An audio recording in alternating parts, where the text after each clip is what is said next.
Donc, sécurité informatique, tout savoir sur les tests d'intrusion,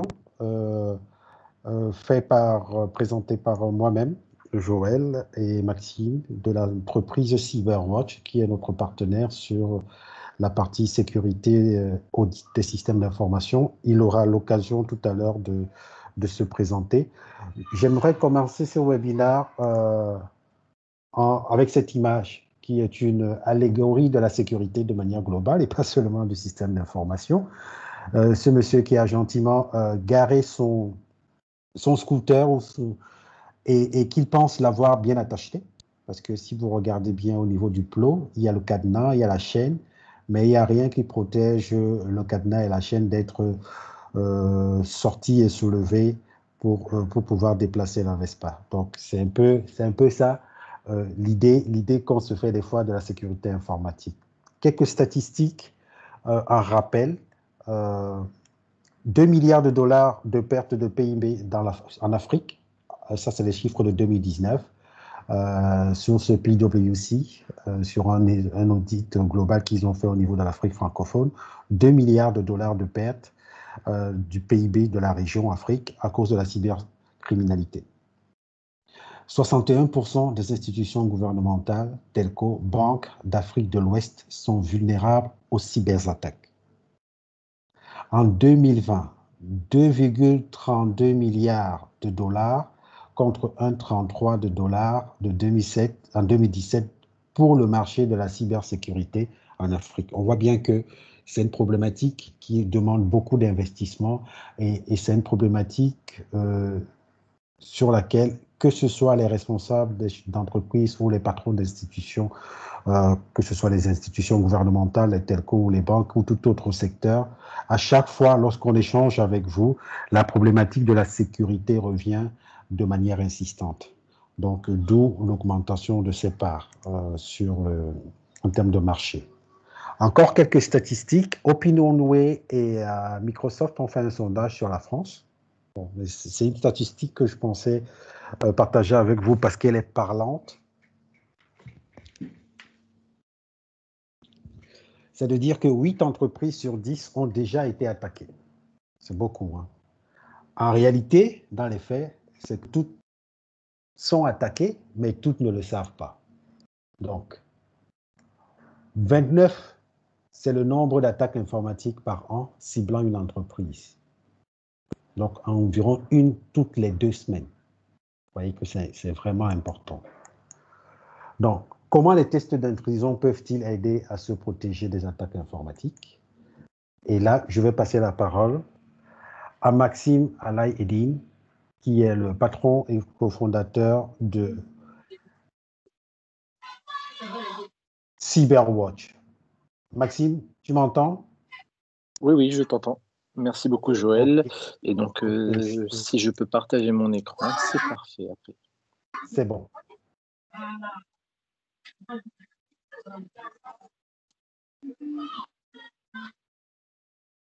Merci de couper vos micros, s'il vous plaît, et les caméras. Maxime, it's up to you. Dès que tu me donnes les droits de partage, je partage mon écran. Ah, tu es hors de mon domaine. Est-ce que tu peux partager mon écran? Ton écran hors de mon domaine. Là, ça me met seuls les organisateurs et les présentateurs d'une réunion peuvent partager du contenu. Et je ne suis pas considéré comme organisateur là. Oui, je vois. OK, on va faire simple. Je vais partager la présentation et puis je vais te passer les slides. On va se débrouiller. Eh bien, parfait. Voilà. Je vais essayer un petit truc quand même vite fait. Je pense que avec un petit clic droit. Ah, vas-y, Jean-Philippe. Voilà. Sinon, je partage et puis je passe les slides. C'est bon? Logiquement, ça devrait être Alors, bon. c'est bon, c'est parfait. Merci beaucoup. Bravo, Jean. Alors, par contre, on m'a retiré les droits, c'est-à-dire que j'avais les droits, je ne les ai plus. Ah. Est-ce qu'on peut refaire Est-ce qu'on peut retenter la même procédure? Alors, là, c'est bon. Et je retente. Hop. Et là, ça m'a l'air pas mal. Alors, est-ce que vous voyez bien mon écran? Oui, c'est bon. Eh bien, fantastique. Donc, merci beaucoup pour la petite manipulation. Donc, Maxime, Ali et Edine, donc effectivement, nous sommes partenaires de ST Digital avec Joël. Donc, pour résumer, moi, je travaille depuis, depuis 2002 donc, dans la sécurité informatique et notamment dans la gestion des vulnérabilités. J'ai commencé donc il y a quelques années, on va dire, à travailler dans le domaine de la sécurité informatique. Au début, je piratais des jeux vidéo parce que j'étais petit quand je faisais ça. Et finalement, après, j'ai décidé de plutôt aider des entreprises telles que des banques ou des organismes de santé ou des institutions publiques à se protéger en matière de sécurité informatique. J'ai publié plusieurs vulnérabilités via des programmes de bug bounty, avec par exemple aussi des vulnérabilités qui ont été signalées auprès du département de la Défense des États-Unis d'Amérique ou auprès de plusieurs entités dans l'énergie et dans les transports en France. Je suis membre de quelques organisations comme l'ARCSI, le CLUSIF et d'Exatrust en France. Je vous parlerai aussi de quelques événements ou d'associations qu'il faut connaître dans la présentation. Et donc, depuis 2015, eh bien, je travaille au niveau de Cyberwatch. Nous avons co-créé cette entreprise avec plusieurs personnes et Cyberwatch est une entreprise qui notamment travaille avec ST Digital pour tout ce qui est gestion des vulnérabilités et surtout test d'intrusion, qui est le sujet qui nous intéresse aujourd'hui. Alors, pour vous décrire un petit peu le plan sur lequel on se propose d'intervenir pour parler de tout ce qui est test d'intrusion, l'idée c'est de faire quelques rappels très très brefs sur la sécurité informatique, puis de vous présenter quelques menaces classiques, vous donner aussi des solutions simples, c'est-à-dire que l'idée c'est que à la fin de cette présentation, si vous travaillez avec nous, tant mieux, mais même si jamais vous ne travaillez pas avec nous, vous devez pouvoir repartir avec quelques recommandations simples à appliquer d'ores et déjà dans votre organisation. Et puis surtout vous présenter justement ce qu'est un test d'intrusion et pourquoi c'est vraiment bien pour lutter contre énormément de menaces informatiques. Alors, quelques rappels très brefs sur la sécurité des systèmes d'information, sur la sécurité informatique. Pour résumer, un système d'information, c'est un patrimoine pour votre entreprise. Si jamais, par exemple, nous parlons de données bancaires, pour résumer, une banque, elle possède un ensemble de données qui constituent les transactions financières réalisées. Et ça décrit le patrimoine de cette banque à l'instant T. Ça décrit finalement ce qu'on appelle habituellement dans le domaine physique un actif. La seule différence, c'est qu'un actif physique, on le voit, on peut le toucher. Un actif virtuel, un actif de type données, eh bien, c'est un peu plus difficile de se le représenter et la sécurité informatique a cette petite difficulté. Et finalement, la sécurité informatique, ça consiste tout simplement à garantir que les ressources matérielles ou logicielles d'une organisation sont uniquement utilisées dans le cadre prévu. Uniquement utilisé dans le cadre prévu, c'est-à-dire qu'on doit définir des cas d'usage et on doit garantir que tout se passe uniquement dans ce cas d'usage. Si jamais je vous donne une définition un peu plus concrète, en fait, que je préfère d'ailleurs, eh bien finalement, la sécurité informatique, elle s'organise toujours autour de 3 critères: disponibilité, intégrité et confidentialité. La disponibilité, c'est tout simplement, est-ce que j'ai accès à mon système d'information? L'intégrité, c'est est-ce que mes données représentent la réalité? Par exemple, si jamais j'ai une banque, si jamais j'ai des problèmes d'écriture des transactions financières, c'est un problème même très sérieux. Et enfin, confidentialité, c'est-à-dire qui a accès à mon système d'information et à mes données. Donc, disponibilité, est-ce que je peux accéder à mes données lorsque j'en ai besoin? Intégrité, est-ce que mes données représentent la réalité? Et confidentialité, est-ce que seules les personnes autorisées ont accès à mon système d'information? Petite remarque sur ce sujet-là, au niveau de Cyberwatch, notre constat, c'est que tout le monde se focalise davantage sur la confidentialité des données que sur le reste. C'est-à-dire qu'au niveau mondial, il y a eu beaucoup de débats autour de la confidentialité et sur la protection des données, notamment avec des règlements comme le règlement général sur la protection des données, le RGPD. Et en fait, ça fait que la plupart des organisations se concentrent sur la confidentialité de leurs données, alors que disponibilité et intégrité sont aussi des critères importants. Petite étude. Alors là, comme il y a les micros qui sont coupés, je vous demande plutôt de réfléchir de votre côté, et à la limite, écrivez simplement dans le chat, s'il vous plaît. Donc, si vous pouvez simplement écrire dans le chat A ou B. Donc, que préférez-vous entre gagner à coup sûr 100 € ou alors avoir une chance sur deux de gagner 200 €? Est-ce que vous pouvez, s'il vous plaît, écrire dans le chat la lettre A ou la lettre B pour voir justement les résultats? Donc, je répète la question. Que préférez-vous entre gagner à coup sûr 100 € ou alors avoir une chance sur deux de gagner 200 €? Si vous préférez l'option A, eh bien, écrivez A dans le chat. Si vous préférez l'option B, écrivez B dans le chat, s'il vous plaît. Exactement. Donc, tout le monde préfère à gagner à coup sûr 100 € dans une formulation de ce type-là. Maintenant, je vais vous poser une autre question. Donc, qu'est-ce que vous préférez entre option A, perdre à coup sûr 100 € et option B, avoir une chance sur deux de perdre 200 €? Est-ce que vous pouvez à nouveau écrire, s'il vous plaît, dans le chat? Donc, je rappelle, option A, perdre à coup sûr 100 € et option B, perdre avec une chance sur deux, 200 €.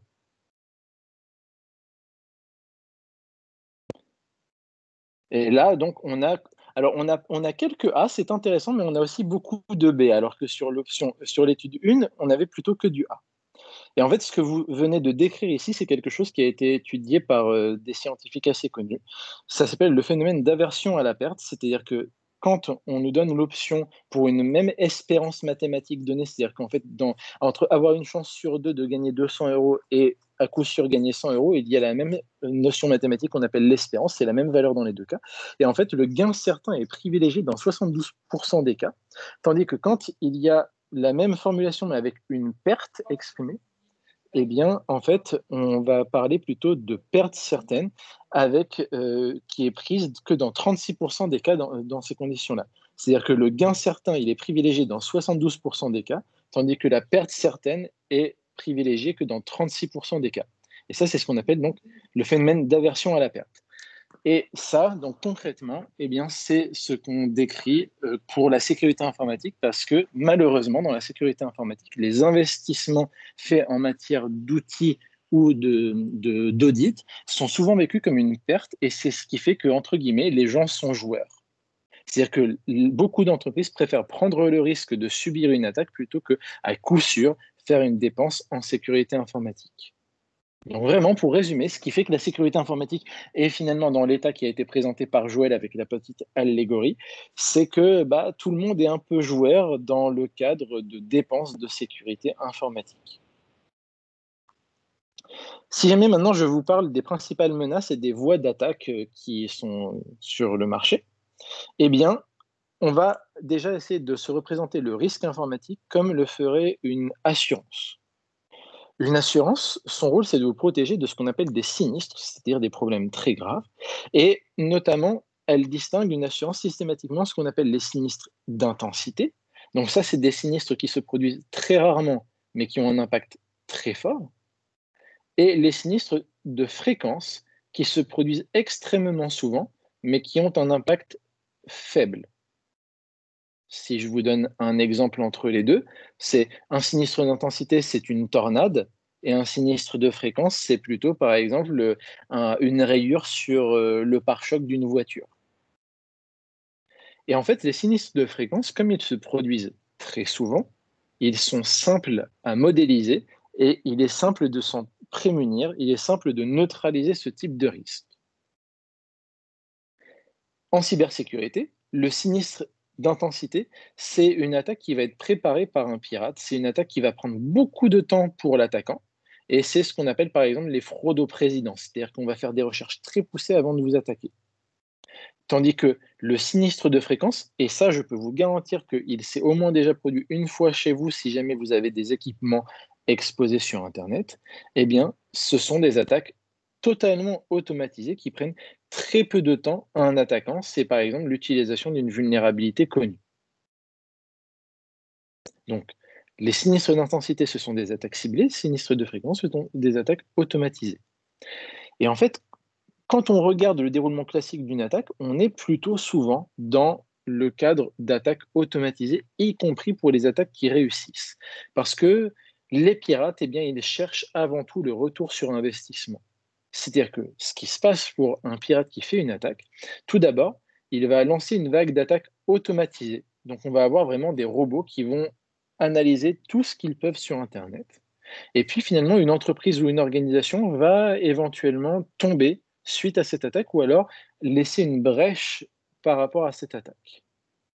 Et c'est seulement après, donc c'est vraiment à l'étape 3, que l'humain prend le relais, que l'humain travaille. Parce que vraiment, les pirates cherchent un retour sur investissement et aujourd'hui, c'est beaucoup plus rentable pour eux de lancer des robots partout sur Internet et d'intervenir que si jamais il y a un problème qui a été détecté, plutôt que de tenter d'attaquer manuellement tout un tas d'entreprises ou d'organisations.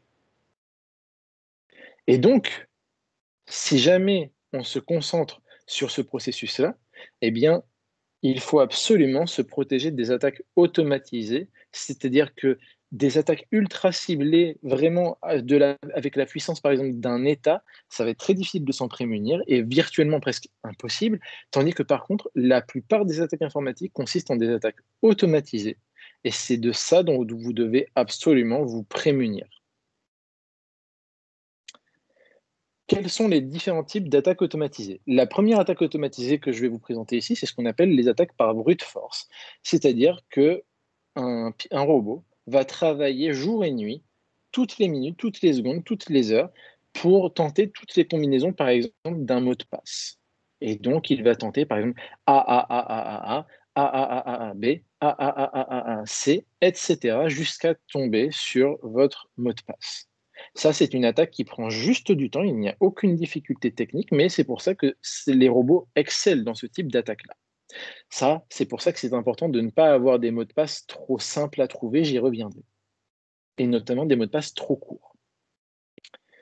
Le deuxième type d'attaque, c'est ce qu'on appelle les attaques par dictionnaire. C'est-à-dire qu'on a un robot qui va récupérer un dictionnaire de mots de passe, c'est-à-dire un fichier avec une liste de mots de passe, et qui va utiliser cette liste une par une, comme ça, pour essayer d'attaquer le système d'information. Si je peux vous donner un cas concret, en fait, des dictionnaires de mots de passe, on peut en trouver très facilement. Par exemple, au niveau de Cyberwatch, nous avons publié un dictionnaire de mots de passe, des mots de passe en fait, qui sont les plus souvent trouvés dans les fuites de données en France. Et donc, là, ça concerne le monde plutôt francophone, mais il y a la même chose pour des dictionnaires anglais, par exemple. Et ce qu'on peut voir, par exemple, c'est qu'un des mots de passe les plus utilisés en France, c'est le nom de la ville donc, du sud de la France qui s'appelle Marseille, par exemple. C'est vraiment ce qu'il faut savoir, c'est que des dictionnaires comme ça, il y en a énormément sur Internet et donc il faut faire attention à ne pas pouvoir être attaqué de ce type-là. Le cas numéro 3 que je voudrais vous présenter, c'est ce qu'on appelle les vulnérabilités connues. Et vous avez peut-être entendu parler d'une vulnérabilité qui a été utilisée en 2017, notamment qui s'appelle WannaCry et qui a causé vraiment d'énormes pannes informatiques dans le monde entier et avec des attaques de ransomware. Eh bien, en fait, cette attaque, elle est connue au niveau international dans le monde de la sécurité informatique sous la référence qu'on appelle CVE 2017-0143. Et en fait, ça, c'est une sorte de code barre, c'est un numéro unique qui désigne la vulnérabilité qui a donné lieu à WannaCry. De la même manière, là, plus récemment, vous aurez certainement vu en septembre qu'il y a une vulnérabilité qui s'appelle CVE-2020-1472, qui est un autre nom de code comme ça, pour une vulnérabilité qui fait des ravages en ce moment dans le monde Microsoft. Et en fait, ce qui est intéressant avec les vulnérabilités en question, c'est que ce sont des failles de sécurité qui sont publiées par les autorités. Par exemple, en France, nous avons un dispositif qui s'appelle le CERT-FR de l'Agence nationale de la sécurité des systèmes d'information. Et donc là, nous avons par exemple des alertes de ce type-là qui indiquent qu'il y a des vulnérabilités dans certains dispositifs Microsoft. Et au niveau international, vous pouvez aller sur le site suivant, c'est nvd.nist.gov, qui est en fait un site américain qui recense toutes les vulnérabilités connues. Et pour résumer, idéalement, il faudrait tous les jours regarder les nouvelles vulnérabilités qui ont été publiées. Bon, le problème, c'est que ça prend du temps. C'est-à-dire que quand je vous dis que ça prend du temps, il y a à peu près 50 nouvelles vulnérabilités par jour. 50. C'est-à-dire que tous les jours, il faudrait potentiellement regarder quels sont les actifs qui sont chez vous et qui sont impactés par ces vulnérabilités. Et autant vous dire que si vous n'êtes pas outillé, si je me fais ça à la main, c'est difficile de s'en sortir. En plus, ce qui est particulièrement intéressant avec ces vulnérabilités, c'est que parfois, il y a ce qu'on appelle des kits d'attaque, c'est-à-dire des scripts disponibles sur Internet gratuitement, par exemple, qui sont disponibles sur ce site-là qui s'appelle ExploitDB. Et ce qui est intéressant, c'est que ExploitDB fournit des scripts qui permettent d'attaquer les vulnérabilités. C'est-à-dire que si je résume, il y a d'un côté des failles qui sont détectées tous les jours pour les vulnérabilités, des nouvelles failles donc comme ça qui concernent des technologies que tout le monde utilise, mais surtout il y a des kits d'attaque que vous pouvez trouver comme ça directement sur Internet. Et là, par exemple, c'est un kit d'attaque en Python qui permet à quelqu'un de rentrer instantanément dans un système d'information qui a la fameuse faille CVE 2017-0143. Et vous connaissez peut-être déjà quelque chose qui s'appelle Shodan. C'est un petit peu le Google des vulnérabilités. En fait, ce qui est intéressant avec Shodan, c'est que vous pouvez taper le nom de votre institution. Donc, c'est shodan.io. Et en fait, ce qui est assez intéressant, c'est que Shodan, par exemple, vous permet de voir si vous avez des équipements qui sont disponibles sur Internet et qui sont exposés comme ça sur Internet et qui ont des vulnérabilités qui ont été détectées. C'est-à-dire que ça permet d'identifier des personnes faciles à attaquer comme ça sur Internet. Et donc, finalement, une des attaques très faciles à utiliser aussi pour quelqu'un qui vous veut du mal, eh bien, c'est ce qu'on appelle la vulnérabilité connue. Concrètement, la personne télécharge un script d'attaque, elle regarde si jamais vous êtes impacté par une vulnérabilité connue, et elle va utiliser automatiquement, c'est un robot qui fait ça, il va utiliser un robot qui va utiliser le kit d'attaque pour rentrer chez vous. Et malheureusement, ça marche dans de nombreux cas. Il y a le célèbre cabinet Gartner qui dit par exemple que d'ici 2020, d'ici fin 2020 même, eh bien, en fait, 99% des vulnérabilités utilisées pour faire une attaque informatique avec succès, eh ben, ce n'est pas des vulnérabilités sorties du chapeau. C'est tout simplement des vulnérabilités utilisées comme ça, disponibles sur Internet avec des kits d'attaque, c'est-à-dire que ce sont des vulnérabilités connues.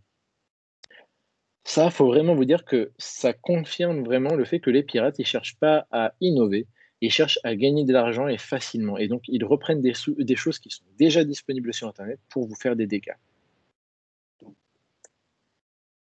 Attaque numéro 4, pardon, le phishing. Le phishing, ça consiste à acheter, par exemple, un nom de domaine qui ressemble très fortement au vôtre. Par exemple, là, j'ai mis des exemples si on ciblait Google.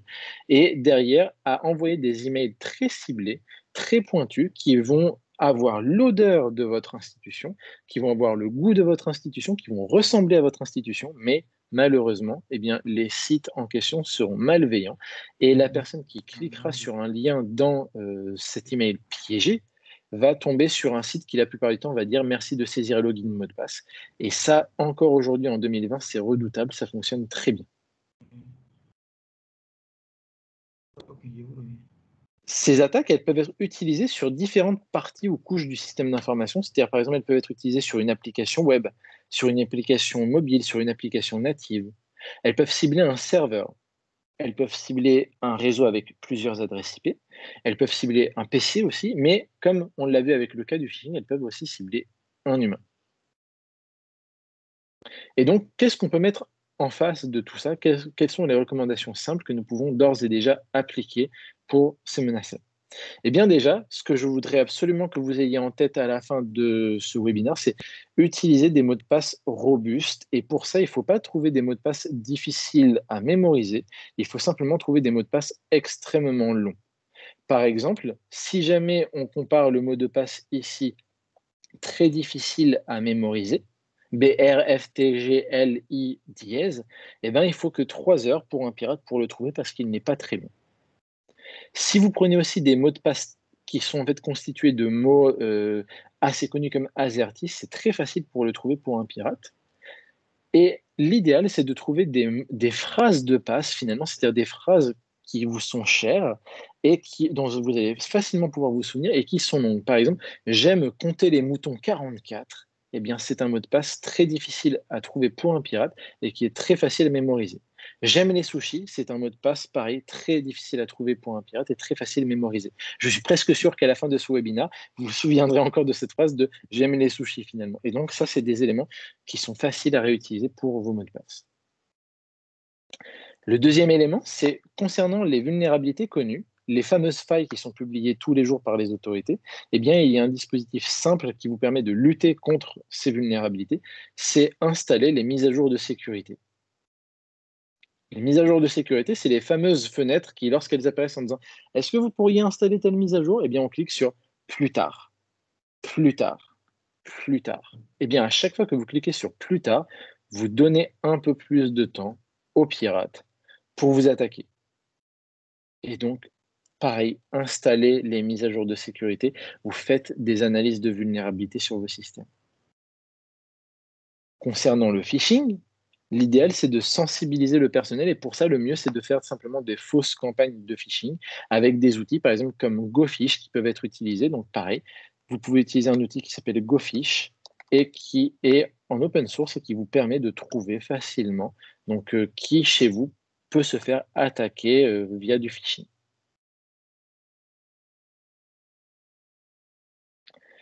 Concernant également tout ce qui est dispositif réseau et attaque sur votre réseau, évidemment, là, le mieux, j'espère que vous êtes tous déjà équipés, mais il faut utiliser un pare-feu. Le pare-feu, son rôle, c'est de filtrer les requêtes qui viennent de l'extérieur et qui ciblent votre système d'information, et de sorte à autoriser uniquement certaines IP sur certains ports réseau. Et donc ça réduit aussi considérablement le risque de scan de vulnérabilité chez vous. Utiliser un antivirus, ça c'est assez évident, mais il faut savoir quand même qu'un antivirus, ça ne fait pas tout. C'est-à-dire que malheureusement, un antivirus, ça ne vous protège pas, par exemple, d'attaques portant sur les vulnérabilités de votre système d'information. Un antivirus, ça va simplement faire en sorte que si jamais un de vos utilisateurs fait une erreur et introduit un fichier malveillant chez vous, ça va faire en sorte d'essayer de rattraper l'erreur de l'utilisateur. Mais un antivirus, je peux vous dire que la plupart des entreprises ont un antivirus aujourd'hui, et pourtant, quand on voit par exemple les vulnérabilités, celle de 2017 avec WannaCry, ou là en septembre avec notamment donc, la vulnérabilité Zero Logon, dont je vous parlais tout à l'heure, c'est-à-dire CVE 2020-1472, eh bien les antivirus ne font rien du tout. Donc il faut vraiment faire attention, un antivirus, c'est pas magique. Et dernier point, c'est par rapport à ces éléments-là, donc ça, c'est des actions que vous pouvez faire en interne, certes, mais c'est bien de temps en temps de se challenger. Et si jamais notamment vous démarrez des projets de sécurité informatique, si jamais c'est encore des éléments sur lesquels vous cherchez à mettre en place des solutions, eh bien l'idéal, c'est de faire un petit diagnostic de votre état en matière de sécurité informatique avec ce qu'on appelle donc un test d'intrusion qui, tout simplement, consiste à simuler une attaque informatique dans des conditions réelles. C'est-à-dire que c'est des humains qui vont utiliser tout ce qu'ils peuvent utiliser légalement pour vous attaquer sur la base d'autorisations administratives établies avec vos soins et également sur la base de tous les outils qui sont utilisés par les pirates. C'est exactement les mêmes outils qui seront utilisés pour simplement mesurer votre niveau de sécurité informatique. Concrètement, justement, comment ça se déroule un test d'intrusion? Eh bien, un test d'intrusion, donc, c'est un consultant ou des consultants, c'est-à-dire qu'on va confier à plusieurs humains ou à un humain un temps alloué, c'est-à-dire une durée de mission, pour attaquer un système d'information, le périmètre retenu, suivant des méthodes autorisées par vos soins, c'est-à-dire des scénarios d'attaque. C'est-à-dire qu'un test d'intrusion, c'est des humains experts sur le sujet de la sécurité informatique qui vont travailler sur une durée bien définie sur un périmètre bien défini et suivant des scénarios autorisés.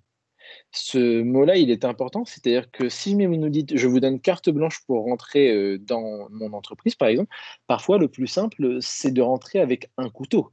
Sauf que ça rentre en dehors du périmètre de la sécurité informatique. C'est pour ça qu'il y a à minima des champs d'activité autorisés dans le test d'intrusion. Vous allez pouvoir dire, moi j'autorise ce type d'attaque-là, ce type d'attaque-là. Ça, donc c'est des consultants, des humains, avec une durée, un périmètre et des scénarios retenus.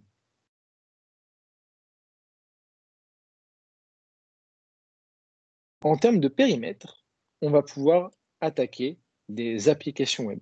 Un ensemble d'adresses IP, des noms de domaine, des sous-domaines, des applications mobiles, des applications natives, des sous-réseaux. En fait, tout ça, c'est les actifs du système d'information. Et donc, on peut les attaquer et les mettre dans le périmètre d'un test d'intrusion. Et on peut le faire en interne ou en externe. Quand je dis en externe, c'est-à-dire qu'on peut tenter de faire une simulation d'attaque informatique depuis Internet.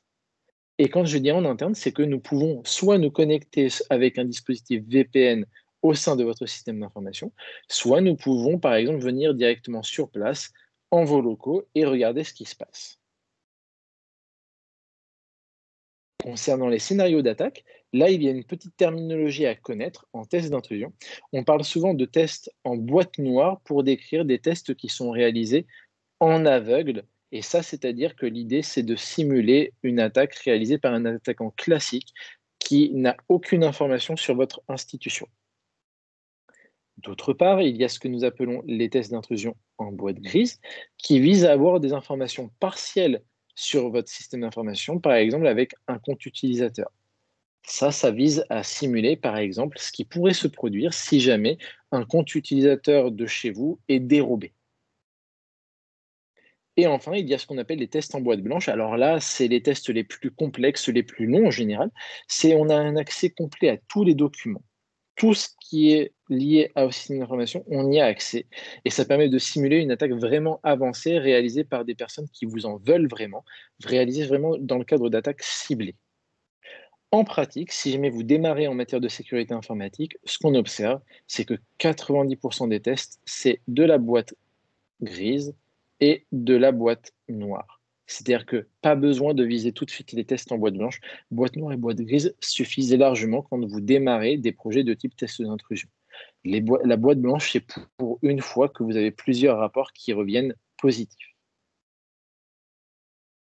Comment ça se passe un test d'intrusion? Eh bien, tout d'abord, il y a une étape importante, c'est la réunion de cadrage qui vise tout simplement à valider avec vous les modalités de la mission, c'est-à-dire la durée, qui intervient, sur quoi et selon quel scénario.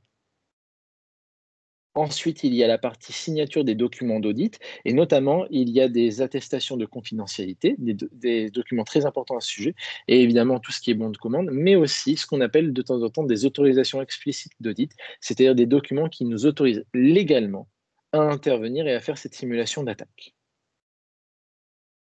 Ensuite, il y a 3 phases de déroulement pour le test d'intrusion à proprement parler.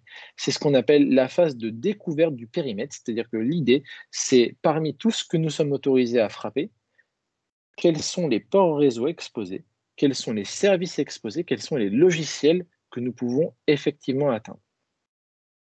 Ensuite, vous avez la phase de recherche de vulnérabilité qui consiste à identifier les problèmes, puis la phase d'exploitation des vulnérabilités qui consiste à exploiter ces problèmes pour effectuer des dégâts portant sur la disponibilité, l'intégrité et la confidentialité de votre système d'information. Si je reformule ces 3 étapes-là, on peut imaginer qu'un consultant qui fait un test d'intrusion, c'est quelqu'un qui est dans une pièce avec un bandeau sur les yeux et qui va se repérer avec ses mains pour identifier les murs qui sont autour de lui et qui ensuite va, dans le cadre de la recherche des vulnérabilités, chercher des trous dans ces murs qui sont donc autour de lui. Et dans la phase d'exploitation, eh bien, cet humain va tout simplement chercher à rentrer la main au sein de ces trous pour faire des dégâts. C'est-à-dire qu'il y a vraiment 3 phases: découverte du périmètre, recherche de vulnérabilité et exploitation des vulnérabilités. Ensuite, nous avons la phase de rédaction du rapport. Et donc, la rédaction du rapport, c'est tout simplement, ça consiste à vous fournir un document qui reprend tous les résultats de l'audit avec les préconisations. Et naturellement, ce document, il faut ensuite vous le présenter. Combien coûte un test d'intrusion? Eh bien, c'est tout simplement proportionnel au nombre de jours humains alloués, c'est-à-dire que c'est le prix consultant par jour multiplié par le nombre de consultants, multiplié par le nombre de jours par scénario et multiplié par les scénarios. Donc, sous-entendu, plus vous voulez faire de tests, plus ça vous coûtera cher, mais il y a aussi des offres très abordables, un peu flash, qui permettent de vérifier tout simplement en fait, eh bien, des éléments basiques en termes d'audit de sécurité. Et enfin, concernant les outils classiques qui sont utilisés dans le cadre de tests d'intrusion, il y a ce qu'on appelle les scanners de vulnérabilité, que notamment CyberWatch, par exemple, le édite aussi. Et donc, un scanner de vulnérabilité, c'est un outil qui reprend toutes les vulnérabilités connues et qui, tout simplement, vise à les tester automatiquement sur les actifs ciblés. Il y a également Kali Linux, qui est une distribution Linux qui agrège énormément d'outils de sécurité informatique. Metasploit, qui permet de facilement lier vulnérabilité et exploit. Burp Suite Pro, qui est un outil, par exemple, qui permet de faire des analyses sur les sites web. SQLmap, qui est le meilleur outil aujourd'hui qui existe pour faire des injections SQL, c'est-à-dire pour attaquer les bases de données. Et souvent également, dans le cadre de tests d'intrusion, il y a du code fait maison à partir de scripts avec des langages comme Ruby et Python, Ruby étant très, très, très utilisé en sécurité informatique. Je crois, Joël, que tu enverras le document à tous nos spectateurs et à toutes nos spectatrices après cette présentation, mais je vous ai mis aussi un lien vers des outils gratuits disponibles sur Internet ici. Les bénéfices d'un test d'intrusion, c'est que finalement, ça vous donne un rapport opérationnel avec des recommandations concrètes que vous pouvez appliquer en fait, dès la fin du test d'intrusion. Et surtout, ça vous donne de la visibilité. C'est-à-dire qu'il faut mieux savoir que nous avons des problèmes et se préparer à les résoudre et se préparer à éventuellement être attaqué sur ces problèmes plutôt que d'être totalement aveugle sur le sujet. Et un rapport de test d'intrusion fournit ces éléments-là avec une vision très synthétique qu'on appelle en général un executive summary, c'est-à-dire un rapport fait pour des personnes qui sont cadres dans les entreprises et qui vont prendre les décisions derrière, et un rapport extrêmement synthétique qui ne nécessite notamment aucune compétence technique. Puis tout le reste du rapport, justement, ce sont les éléments plus techniques, très détaillés, de sorte à ce que les équipes opérationnelles puissent facilement identifier les problèmes, les reproduire et les corriger. Et donc, voilà les éléments que je peux vous indiquer aujourd'hui. Maintenant, moi, ce qui m'intéresse surtout, c'est avez-vous des questions? C'est-à-dire que je vous remercie d'une part pour votre attention et avec Joël, nous serions ravis de répondre à vos questions concernant les tests d'intrusion. Merci Maxime. Bon timing, on a tenu dans le temps. Est-ce qu'il y a des questions sur le chat? Je ne vois rien. Est-ce qu'il y a des questions pour Maxime, pour moi? Oh, ok, il y a une question.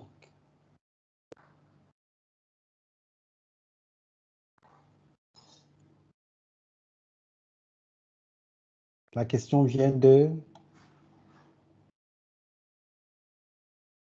Auditeur Foirier, Monsieur Niaouma.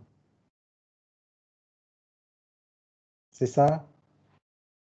Allô? Oui, il y a deux mains levées même. Oui, la première que j'ai vue, c'est Monsieur Niaouma, Auditeur Foirier.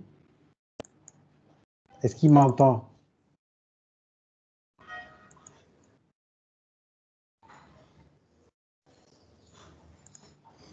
Allô? Sinon, on passe à la seconde main. Oui?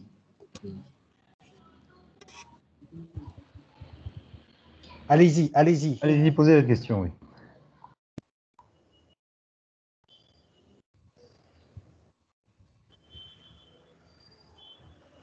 Allô, vous pouvez ouvrir votre micro, oui, allez-y.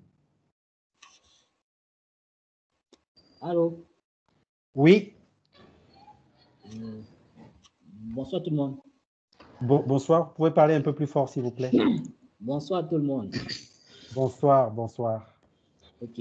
Bon, ma question, premièrement, c'était une partie. Ma question est la suivante. Allô? Oui, oui, on vous entend. Ma question est la suivante. Dans une méthodologie de test d'instruction, est-ce que, comment je peux formuler ça? Quelles sont les étapes à suivre pour réaliser un test d'instruction? Alors, les étapes pour réaliser un test d'intrusion, c'est les étapes que j'ai présentées sur donc, le document notamment qui vous sera aussi envoyé. C'est qu'il y a d'abord la réunion de cadrage qui permet de dire ce que nous allons faire dans le cadre du test d'intrusion.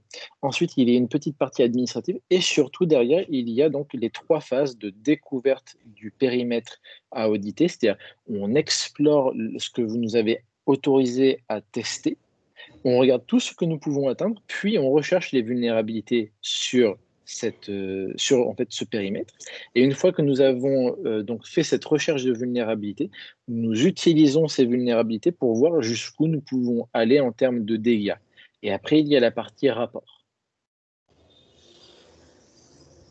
Allô? Allô? Oui, on vous entend. J'ai suivi ce que vous venez de dire et ça m'éclaircit aussi. Mais j'avais lu quelque part que pour raison d'intrusion, il y avait une étape de reconnaissance d'abord. Alors, en fait, ce que vous appelez la phase de reconnaissance, c'est la phase de découverte aussi. En fait, en termes de terminologie, reconnaissance ou découverte sont deux termes que vous trouverez effectivement assez souvent, et notamment dans la phase de découverte, par exemple, ce que je peux vous montrer, c'est il y a une phase qui est assez importante aussi, c'est on peut aller par exemple sur des outils comme ce site-là. Donc, je crois en plus que c'est enregistré, donc vous pourrez retrouver ça. Et en fait, quand vous tapez, par exemple, un nom de domaine, par exemple, là, je vais le faire avec notre nom de domaine à nous, cyberwatch.fr.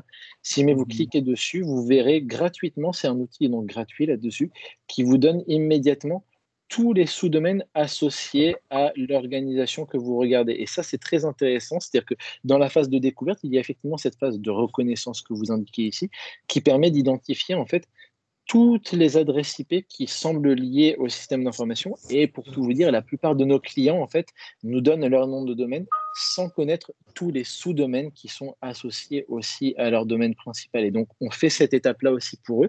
Et une fois que nous avons ça, nous validons avec eux quels sont les sous-domaines que nous sommes effectivement autorisés à attaquer. D'accord. OK, merci beaucoup. Si je peux compléter juste rapidement pour cette partie découverte, en fait, en anglais, on dit Target Discovery. Exactement. Voilà. Donc, c'est ça que les gens retiennent souvent. OK. Je vois qu'il y a d'autres questions. Il y a beaucoup de personnes qui ont les doigts levés. Est-ce que vous pouvez prendre la parole? Jean-Philippe, tu peux gérer? Je ne vois pas bien, en fait. Oui, je pense que OK, c'est bon. la seconde personne qui avait posé une question, s'il vous plaît, on ne voit pas votre nom, désolé. C'est marqué Oui. invité de Microsoft. Je vous invite à poser votre question. Allez-y. Après, ça sera Nifa Diaby et Amani Romaric. Oui, on va revenir sur le chat après aussi. Sur les Bonsoir questions. à tous. Bonsoir. Oui, moi, c'est Tagaku Arnaud. Merci pour la présentation. J'aimerais que vous m'éclairiez un peu sur la différence entre un test d'intrusion et un audit de sécurité du système d'information. Alors, avec plaisir, en fait, pour résumer, la différence entre un test d'intrusion et un audit de sécurité du système d'information, c'est qu'un audit de sécurité du système d'information, ça consiste à, en fait, englober tout ce qui peut être testé dans un système d'information, tandis qu'un test d'intrusion, c'est un audit technique. Cas concret, un audit du système d'information, ça peut concerner ce qu'on appelle les audits ISO 27001. C'est-à-dire que ce sont des audits qui concernent, en fait, votre organisation interne en termes de gestion de l'information. Et notamment, en fait, ce qui concerne l'ISO 27001, par exemple, c'est est-ce que vous avez bien des classeurs qui, en interne, régissent la manière dont vous accédez et dont vous partagez l'information. C'est-à-dire que ça va être un audit plutôt lié à une réglementation ou à une certification ou alors à une norme. Tandis qu'un test d'intrusion, c'est vraiment des tests techniques, c'est-à-dire qu'on simule une intrusion informatique. Donc pour résumer, un test d'intrusion est en fait tout simplement un type d'audit de sécurité des systèmes d'information. Ok, c'est compris. Merci bien, Maxime. On a également une question de monsieur Nifa Diaby, s'il vous plaît. Je vous invite à ouvrir votre micro. Ok, bonjour à tous. Bonjour. Merci pour la présentation. Moi, ma question est relative, c'est-à-dire les tests d'intrusion que vous effectuez. Ces tests sont effectués conformément à quel standard de sécurité? Alors, il y a deux standards qui régissent en fait la plupart des tests d'intrusion. Il y a ce qu'on appelle l'OSS-TMM pour les tests qui portent sur une infrastructure réseau. et il y a ce qu'on appelle l'OWASP pour tout ce qui est application web. L'OSSTMM, c'est peu connu aujourd'hui dans le monde, en tout cas notamment en Europe, c'est pas encore très très très utilisé. Par contre, l'OWASP, c'est extrêmement répandu. Et l'OWASP, en fait, pourquoi c'est si utile et pourquoi c'est si reconnu? C'est parce que l'OWASP en fait propose une classification des risques. Je vais vous le montrer. En fait, il y a ce qu'on appelle le testing guide de l'OWASP. Et si mais vous regardez donc sur le site de l'OWASP comme ça, ce qui est très intéressant, c'est que vous avez toutes les informations avec les différents types donc, de problèmes de sécurité informatique. Donc vous avez tous les éléments sur, par exemple, il faut tester les fonctionnalités, par exemple, je me souviens des mots de passe, enfin je me souviens de l'authentification, par exemple. On peut aussi avoir tout ce qui est injection, c'est-à-dire que vous allez avoir les injections SQL ici, c'est le 4.7.5. Vous allez avoir les injections LDAP, vous allez avoir les injections XML, vous allez avoir les injections XS, etc. Et donc l'OWASP en fait propose une nomenclature pour tout ça et ça fait que quand on décrit une vulnérabilité selon le standard de l'OWASP, eh bien on va lui attribuer une terminologie qui permettra d'avoir le même dialogue côté client et côté pentester. Et après, donc, vous avez aussi ce qu'on appelle l'OSSTMM. Et l'OSSTMM, ça, donc, c'est l'élément dont je parlais pour la partie plus orientée infra. Et donc, c'est vraiment tout ce qui va être approche vraiment pour tester un réseau complet avec les ports qui sont exposés, les services, etc. Ça, c'est les éléments vraiment qui sont vraiment reconnus au niveau international. Et après, vous avez certains pays qui établissent des méthodes un petit peu nationales. Par exemple, en France, il y a une méthodologie qui s'appelle la méthodologie PASI, donc pour prestataire d'audit de la sécurité des systèmes d'information. Mais ça, c'est des éléments plus liés à des méthodologies liées à chaque pays, alors que là, les deux éléments dont je viens de vous parler, c'est-à-dire OSSTMM pour tout ce qui est vraiment analyse réseau, etc., plus OWASP pour tout ce qui est application web, ça, vous les retrouverez partout dans le monde. Maxime, Ok.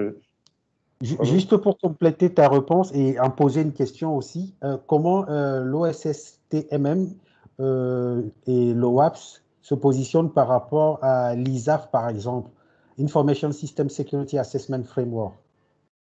Oui, alors en fait, pour ces éléments-là, malheureusement, avec l'ISCAF comme ça, vous allez avoir des cadres de travail qui sont un peu moins reconnus. C'est-à-dire que nous, on parle surtout de l'OSSTMM et de l'OS parce que c'est des sigles que vous retrouvez un petit peu partout.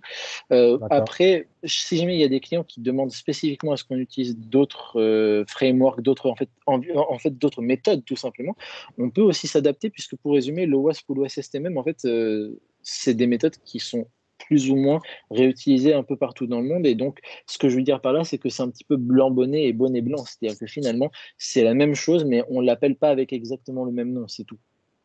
D'accord. Monsieur Diaby, vous aviez d'autres questions?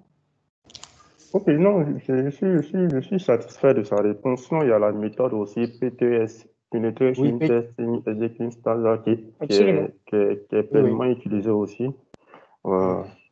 Il y a d'autres aussi, Web Application Security Consortium Threat Classification. Il y en a plusieurs autres aussi. Oui. Il y en a énormément. Voilà. En fait, là, les deux dont je vous ai parlé, si vous voulez, l'avantage, c'est que ce sont deux, on va dire, méthodes ou en fait nomenclature avec lesquelles vous ne pouvez pas vous tromper. C'est-à-dire qu'en fait, dans le cas des cas, si je mets par exemple vous dis oui, mais moi, il me faut une autre méthode, ben, en fait, globalement, il y a de fortes chances que cette autre méthode soit simplement extraite ou repose sur des éléments communs à l'OWASP ou à l'OSSTMM. Mais moi, je veux que vous puissiez faire un test moi. Est-ce qu'il peut vous imposer une méthode, non? Pour vous dire que moi, je voudrais que vous utilisiez la méthode PTS.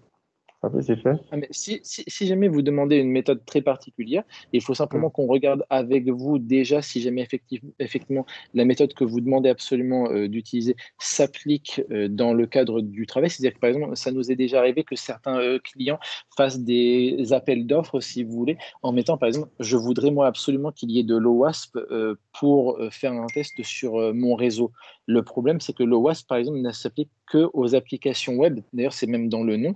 Et ce que je veux dire par là, c'est que nous, en fait, on peut toujours regarder si jamais la méthode peut s'appliquer dans votre cas, mais on conseille d'avoir tout ça dans le cadre de la réunion de cadrage du projet. L'idée étant tout simplement de valider que si jamais nous travaillons ensemble selon votre demande, eh bien, nous créerons de la valeur pour vous. C'est-à-dire que le seul objectif de cette réunion de cadrage, c'est justement de valider que la méthode qui sera retenue vous conviendra, le cas échéant, qu'on puisse l'adapter à vos besoins et que derrière, le rapport vous convienne. Ok, merci pour la réponse. J'ai posé cette question parce que moi-même, je suis dans le domaine, je suis analyste sécurité. Donc, merci pour les éléments de réponse. Oh, ok, Monsieur Diaby. Amani Romarixta. Ok, bonsoir. Merci pour cette présentation. Bonsoir. On voit bien qu'il y a des connaisseurs sur le webinaire et c'est très bien. Maintenant, voici ma question. Je ne sais pas si c'est une question ou c'est une contribution que je vais vous demander. On voit bien l'importance du test d'intrusion. Mais franchement, ce n'est pas vraiment réalisé sur la place. Il y a beaucoup d'analystes, mais il n'y a pas vraiment de tests d'intrusion qui sont réalisés. Et je me dis, c'est parce que peut-être les IT managers ont du mal à convaincre le comité de direction sur le retour sur investissement en fait des tests d'intrusion. Donc, selon vos expériences, quels sont les arguments que les IT managers peuvent utiliser pour convaincre leur direction? Parce que ce qui arrive à les convaincre, c'est quand une attaque se matérialise. Mais quand il n'y a pas encore d'attaque, quels sont les arguments que les IT managers peuvent avoir pour convaincre leurs différentes directions? Alors, c'est une question effectivement très intéressante, merci de la poser, parce qu'elle fait directement écho à un phénomène psychologique, donc humain, c'est-à-dire qu'en fait, aujourd'hui, un test d'intrusion, c'est littéralement vécu comme une perte informatique, c'est-à-dire qu'il y en a beaucoup qui se disent, bah, en fait, je suis sûr de payer, et dans le pire des cas, en fait, ce qui va se passer, c'est soit ça va rien trouver si jamais, par exemple, la sécurité est déjà au top, et dans le meilleur des cas, si jamais le test d'intrusion trouve énormément de choses, eh bien, le problème, c'est que en fait, je paye une fois pour avoir encore plus de travail derrière.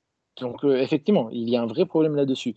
Ce qui est très intéressant sur ce que vous venez de dire ici, c'est que le vrai problème, c'est que un test d'intrusion, ça permet de voir justement le risque informatique tel qu'un pirate le verrait. Et malheureusement, la plupart des IT managers en fait, qui vont refuser, par exemple, de faire un test d'intrusion, en fait, sont déjà attaqués sans le savoir et ont une sorte de politique un petit peu de fonctionnement type autruche, entre guillemets, c'est-à-dire que si jamais je ne regarde pas le problème, il n'existe pas. Et ça, c'est vraiment le gros problème, surtout qu'un test d'intrusion, en fait, ça peut souvent se faire de manière assez rapide pour faire un petit test. C'est-à-dire qu'on n'est pas obligé de tout de suite sortir une artillerie lourde. Donc déjà, le premier argument, c'est si jamais on pense qu'il y a un problème là-dessus, il y a des tests d'intrusion qui peuvent être aussi des tests flash, des tests rapides qui vont regarder partiellement les problèmes et ça permet d'avoir un premier jet pour un budget très modique en termes de sécurité informatique. L'autre élément, donc, c'est que, encore une fois, donc, si jamais on fait la politique de l'autruche, c'est pas parce qu'on ne voit pas les problèmes qu'ils n'existent pas. Et un autre élément qu'on constate aussi assez souvent, c'est pour ces IT managers-là, à la limite, nous, ce qu'on suggère de dire, c'est aller par exemple sur donc, le site que j'ai utilisé tout à l'heure, donc, qui s'appelle securitytrace.com, et taper le nom de domaine de l'organisation ici. Et la question à poser derrière, c'est est-ce que quand on tape les noms de domaine de l'entreprise en question ici, est-ce que littéralement, quand on va dans la partie sous-domaine ici, eh bien, est-ce que l'entreprise était bel et bien au courant de tous les sous-domaines qui étaient liés? En général, le fait de pouvoir trouver comme ça très facilement des informations sur une institution et de montrer qu'il y a déjà des problèmes gratuitement accessibles en 30 secondes comme ça, eh bien, ça suffit à motiver derrière l'IT manager, si vous voulez. Donc, si jamais je récapitule, de un, on peut faire des tests d'intrusion pour pas très cher si jamais il s'agit juste d'effleurer la cible et de voir ce qui déjà remonte de la sorte. De deux, c'est pas parce qu'on ne voit pas les problèmes qu'ils ne sont pas présents. Et de trois, même en fait avec des éléments gratuits comme ça, on peut déjà avoir une sorte d'intuition sur est-ce que le test d'intrusion mérite d'être fait ou pas.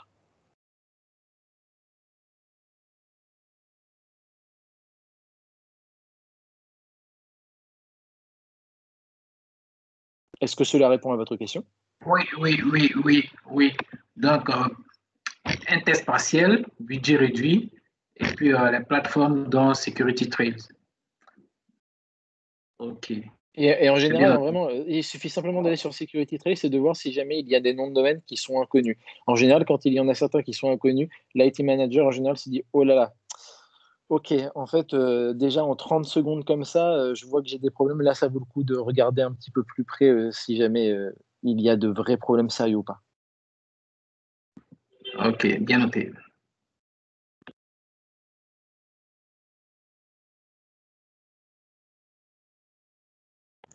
Est-ce qu'il y a d'autres questions?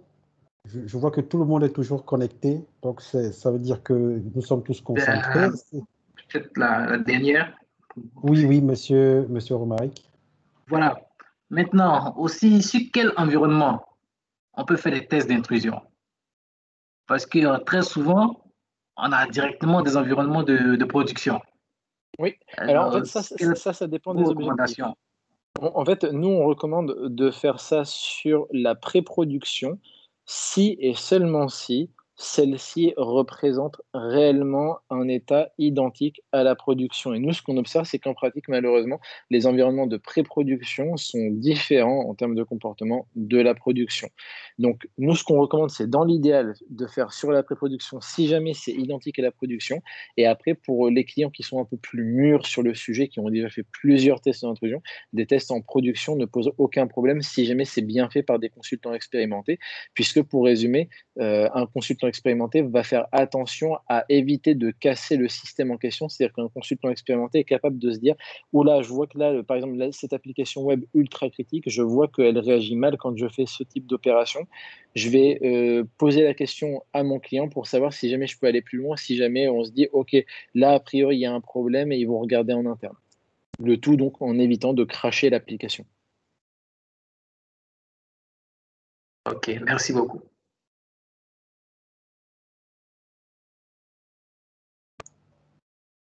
Bonsoir. Oui. Oui, je reviens parce qu'il y a des questions dans le chat, donc je ne sais pas si vous pouvez les parcourir. Ah oui. Je ne vois pas. Jean-Philippe, vous avez écrit sur quel chat? Parce que je ne vois pas. Bon, en fait, plusieurs personnes ont écrit. Bon, je peux vous lire, par exemple, quelques questions. Quelqu'un aimerait savoir comment gérer la multitude de mots de passe avec, parce qu'il y a de plus en plus de sites web. Alors en fait, le mieux là-dessus, c'est d'utiliser des outils comme des coffres-forts de mots de passe. Il y en a un notamment qui est très réputé et qui est même gratuit, qui s'appelle en fait KeePass. Et donc, nous, ce qu'on recommande, c'est d'utiliser un coffre-fort de mot de passe comme KeePass et qui permet tout simplement en fait, d'avoir une base interne avec les différents identifiants et qui permet d'éviter donc d'avoir des mots de passe trop simples et ça permet de générer très facilement des mots de passe très complexes et de les retrouver plus tard. OK. Il y a une autre question. Quel est le risque que court une entreprise en sauvant un consultant pour un test d'intrusion? Alors, c'est-à-dire le risque en fait sur le fait que si ah oui, ok, bah en fait tout simplement là-dessus, il faut travailler avec une entreprise qui vous montre que en fait c'est une entreprise de confiance tout simplement. C'est-à-dire que là l'idée, il y a soit des certifications, soit sur la base de références clients, mais en tout cas ce qu'il faut clairement faire, c'est il faut que vous travaillez avec des gens qui vous ont soit été recommandés, soit avec lesquels vous avez vraiment une confiance établie, ou en tout cas qui au moins vous inspirent confiance. Et malheureusement, il y a certaines certifications qui sont aujourd'hui connues sur le marché, mais qui n'ont aucune valeur technique. C'est-à-dire que, par exemple, il y a une certification qui s'appelle la certification CEH pour Certified Ethical Hacker. Et en fait, c'est une certification qui est extrêmement facile à passer et qui n'a aucune valeur technique, qui ne, en fait, teste aucune des compétences du consultant. C'est-à-dire qu'il faut faire attention au niveau des certifications. Il ne faut pas se baser sur les certifications aujourd'hui en sécurité informatique. C'est un peu difficile. Il faut plutôt se baser sur les références clients, se baser sur le fait que la relation est déjà connue avec le partenaire en question. OK. Et puis aussi rencontrer la personne à minima en visio ou alors physiquement si c'est possible. C'est-à-dire qu'il ne faut vraiment pas hésiter à poser des questions, à challenger le prestataire, évidemment.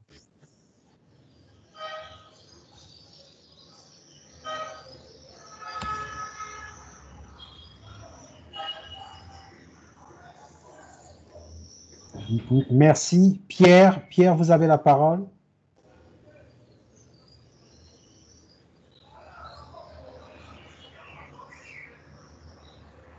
Pierre, vous avez la parole. Désolé, le micro était coupé là. OK. Oui. On vous écoute. Voilà, ma question est de savoir, dans un environnement où nous avons affaire à plusieurs IT supports qui interviennent régulièrement sur les équipements serveurs et autres, est-ce qu'il existe une solution au-delà de KeePass qui permet de gérer les mots de passe, mais qui permettrait en même temps d'avoir la traçabilité d'accès sur les équipements? Alors absolument, et en fait ces solutions-là, ça s'appelle des accès de type en fait PAM ou alors IAM. C'est-à-dire que c'est un domaine qui s'appelle la gestion des accès et de l'identité, et il y a aussi la gestion des accès privilégiés. Donc ça, vous pouvez le voir avec ce qu'on appelle les IAM ou les PAM, donc IAM ou PAM, et notamment par exemple, il y a certaines solutions comme Walix qui font ça. Qui sont en fait ce qu'on appelle un bastion, c'est-à-dire pour résumer, alors je ne sais pas si il y a un petit schéma quelque part. En fait, le concept, c'est vous connectez à l'outil retenu, donc que ce soit OLX ou un autre, hein, parce qu'il y a d'autres outils sur le marché. Et ça consiste après à se connecter donc, à cet outil-là. Et après, vous dites à l'outil, eh bien, je suis un tel, donc vous vous connectez sur cet outil. Et l'outil, après, vous dit, OK, Monsieur X ou Madame Y, eh bien, vous avez le droit d'accéder à cette liste de machines. Et ensuite, vous saisissez le numéro de la machine qui vous intéresse et vous êtes connecté dessus. Et la session de connexion est totalement enregistrée et peut être rejouée à tout moment. C'est ce qu'on appelle en fait des bastions. Donc, des bastions de type IAM ou PAM. C'est vraiment des solutions qui sont très classiques sur le marché. Ça s'appelle des access managers aussi, tout simplement, comme ça.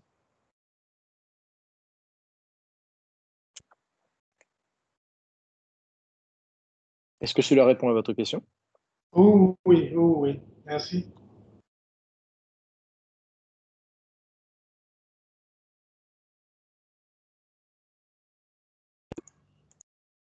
OK.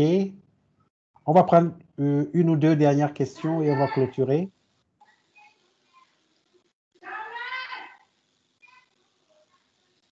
Bonsoir. Oui, bonsoir. Oui, j'ai une question.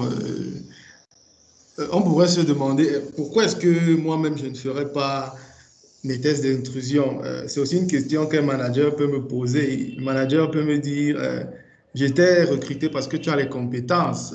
Pourquoi tu veux que j'aille chercher payer une autre entreprise?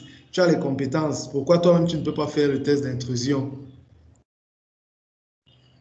Alors là-dessus, il y a deux aspects. Le premier, c'est en fait, vous avez peut-être d'autres choses à faire, entre guillemets, aussi, que de faire cela en plus. C'est-à-dire que souvent, en fait, ce qui se passe, c'est qu'on a déjà énormément de choses à faire en informatique. Et c'est pour ça que l'externalisation peut être intéressante. Et après, surtout, il y a un autre élément, c'est que, entre guillemets, c'est difficile de se tester soi-même avec la mentalité d'un attaquant. Et c'est là où un regard extérieur peut avoir du sens. C'est-à-dire que, en général, quand on s'attaque soi-même, on va choisir certains biais dans l'attaque ou dans l'analyse qui font qu'on ne va pas tout voir, malheureusement. C'est-à-dire que si je résume un petit peu, un garagiste qui répare sa propre voiture, eh bien malheureusement, il risque de ne pas tout réparer correctement parce que comme c'est sa voiture et qu'il la connaît un peu par cœur, il va choisir des biais malheureusement qui seront qui en fait risquent de lui apporter d'autres problèmes. Et c'est pour ça qu'un regard extérieur pourrait être utile. Finalement, c'est comme tout audit, c'est-à-dire que tout le monde peut se faire un audit soi-même. Par exemple, vous pouvez prendre la norme ISO 27001 sur Internet pour vous faire un audit ISO 27001 à vous, mais à un moment donné, c'est bien d'avoir un regard extérieur sur le sujet aussi. Et puis Ok. vient aussi après le sujet de l'expertise technique, c'est-à-dire que quand vous travaillez avec des spécialistes qui font ça à longueur de journée et toute l'année, eh bien, il y a de fortes chances qu'ils connaissent vraiment bien les techniques et qu'ils soient capables de s'en sortir même sur des attaques complexes, comparé à si jamais vous faites ça, par exemple, que 2 ou 3 jours ou 5 jours par an chaque année, quoi. Ok, merci. Donc, pour la deuxième explication que vous avez donnée, on peut prendre l'analogie du médecin. Un médecin ne devrait pas se consulter lui-même. Quand il est malade, il va voir un autre Exactement, médecin. vous avez totalement raison. Exactement, c'est exactement ça. Ok.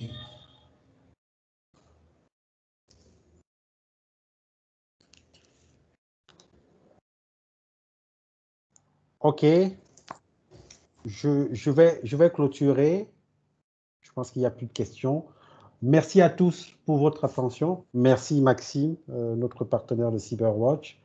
Merci beaucoup pour la disponibilité et pour l'expertise et les réponses aux questions des différentes personnes. Jean-Philippe, je rappelle quelque chose. Est-ce que Jean-Philippe est toujours là? Sinon, je pense qu'il y a un questionnaire de satisfaction qui va circuler, soit dans le chat ou par mail, et je vous serai reconnaissant de le remplir. Ça nous permet de vous apporter toujours plus de valeur dans les webinaires que nous vous proposons. Cette session a été enregistrée et elle sera disponible sur notre site web pour ceux qui souhaitent la revoir. Merci à tous. Merci encore Maxime. Merci à Jean-Philippe. Merci beaucoup. Merci à tous et bonne soirée. Merci. Excellente soirée.